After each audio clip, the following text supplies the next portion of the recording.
exposait à la galerie SMP. Cécile exposait à Byself. On s'est rencontrés à ce moment-là, même si on se croisait souvent auparavant. Et puis voilà, on s'est assez bien entendu et l'idée a germé justement de travailler sur une collaboration. Et comme on s'est rencontrés dans le cadre du RIAM, on a été voir Claude, Pedro, Philippe pour leur proposer de développer un projet de collaboration qui pourrait être une sorte de prolongement de ce qui s'était passé ici. Donc on a fait la conception ensemble, je pense parce que tous les deux on est assez intéressés par la musique et par tous les signes qui sont associés à la musique. Et puis après dans la réalisation on s'est un peu partagé les rôles effectivement. Dominique a fait... Après sur la conception on a travaillé ensemble sur l'écriture du projet qui a quand même évolué au fil du temps entre justement le moment où on a commencé à imaginer quelque chose et maintenant il s'est déroulé 2 années. Donc il y a eu, on va dire, une bonne année d'écriture, de réécriture du projet, mais qu'on a fait à 2. Et effectivement, après, on s'est un peu séparé des tâches sur la réalisation et de la musique. Cécile qui a travaillé plus sur cette partie-là, surtout l'aspect électronique. Et puis moi, plus sur le design, plus sur le façonnage, des sculptures, mais les disons éléments plastiques, on va dire. On va dire les éléments plastiques. Mais disons tout de même que dès le départ, on avait quand même l'idée de travailler sur une vanité, c'est-à-dire une pièce qui traite de la mort. Et on était déjà tous les deux, c'est ce qui n'a jamais changé dans le projet, intéressés par le heavy metal et ses dérivés sous la forme de doom metal. Et on savait qu'on allait faire une espèce de messe noire dans un sanctuaire. Ça n'a jamais changé.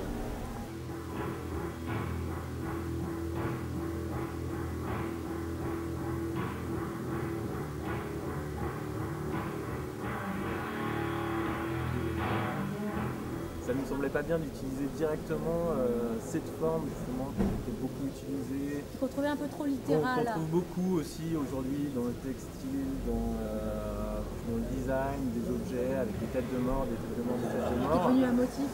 Et par rapport à cette culture justement du death metal, des bikers et tout ça, le casque s'est un peu imposé quoi. Mais il faut quand même préciser. Il y avait une sorte d'évidence. Il faut préciser quand même une chose, c'est que les casques ils sont réalisés en céramique. C'est-à-dire que ce sont des casques, mais hyper fragiles. Et donc qui protègent de rien. Ce sont des casques de motards un peu suicidaires.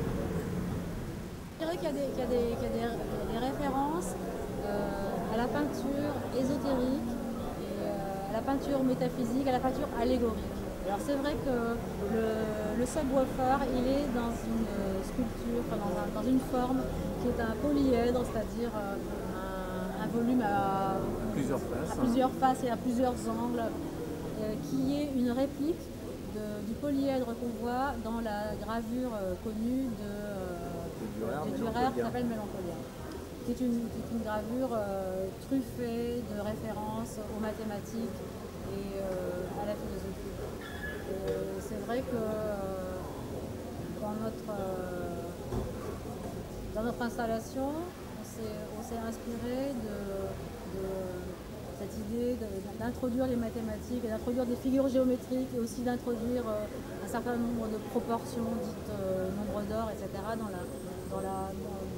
le remixage de la musique et dans les proportions en général de l'installation. En référence à l'ésotérisme. Et parce que aussi on travaille sur l'idée d'un sanctuaire. Voilà. Donc ça nous semblait important aussi d'avoir justement et des codes qui venaient justement de la musique et justement du death metal, mais aussi des codes qui pourraient être utilisés justement dans cette idée de sanctuaire. 666